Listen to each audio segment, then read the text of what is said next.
Allez, c'est parti pour un voyage de 5 minutes dans le monde fascinant du café.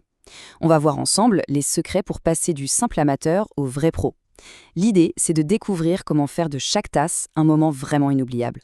C'est la grande question, n'est-ce pas? Et la réponse n'est pas juste une seule chose. Non, c'est plutôt une sorte d'alchimie, un mélange de plusieurs éléments. Alors explorons ça ensemble pour comprendre ce qui fait la différence entre un café juste bon et un café vraiment exceptionnel. Ok, première étape, les 4 clés de l'espresso. On commence par les fondations, parce que tout bon café, quelle que soit sa forme, part de là. Alors, ce fameux secret. Eh bien, il n'y en a pas qu'un, il y en a 4.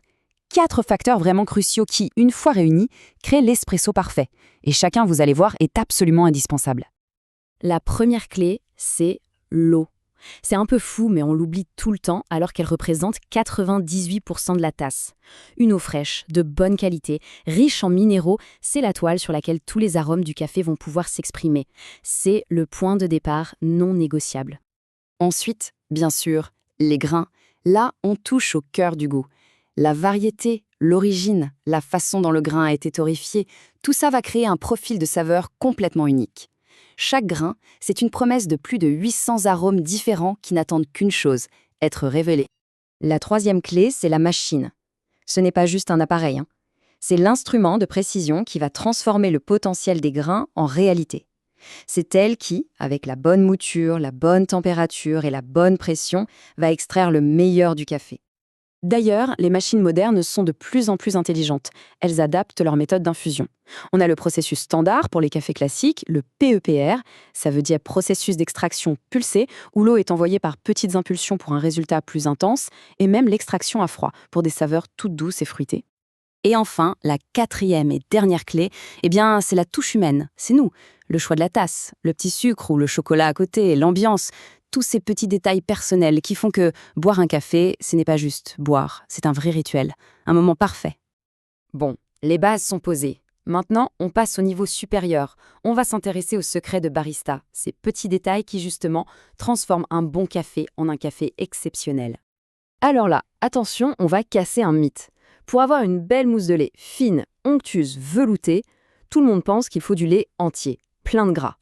Eh ben non, le vrai secret, ce sont les protéines. C'est elles qui créent la structure de la mousse. Ça veut dire qu'on peut faire une super mousse avec presque n'importe quel lait. Ah, la crema, cette magnifique petite mousse dorée sur le dessus d'un espresso. Elle n'est pas juste là pour faire joli, loin de là. C'est une signature. Elle emprisonne tous les arômes les plus volatiles du café et joue un rôle énorme dans le goût et la sensation en bouche. Alors, comment on l'obtient, cette créma parfaite? Il y a 3 facteurs essentiels. D'abord, le mélange de café. Un peu de robusta, ça aide pour le corps. Ensuite, la propreté de la tasse doit être impeccable. Le moindre résidu de gras la tue.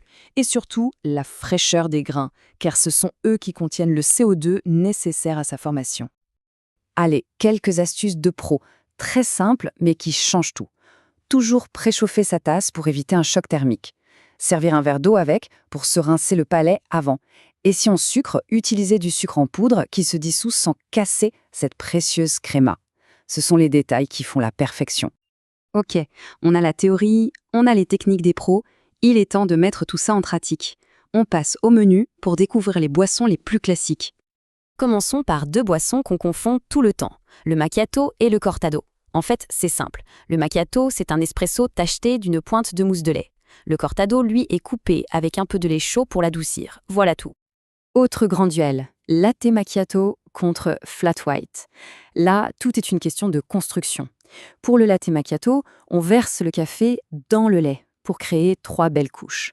Pour le flat white, on fait l'inverse, on verse le lait dans le café, ce qui mélange la mousse et la créma.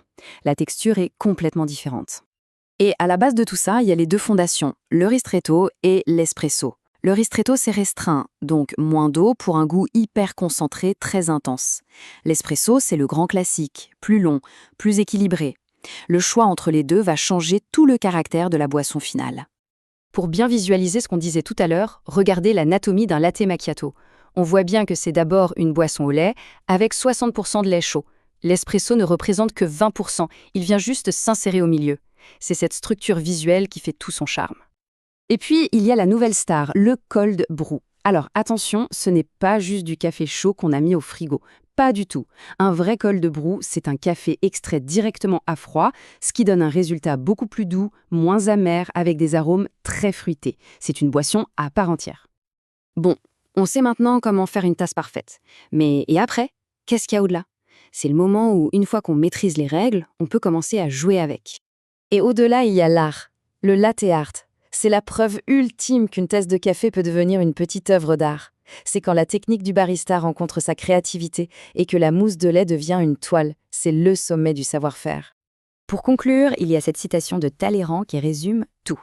Elle capture à merveille toute la passion, la complexité et l'émotion qu'on peut trouver dans une simple tasse de café.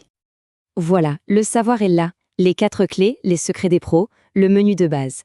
Maintenant, la seule question qui reste, c'est qu'est-ce qu'on va bien pouvoir créer? La prochaine tasse par 7 est entre nos mains.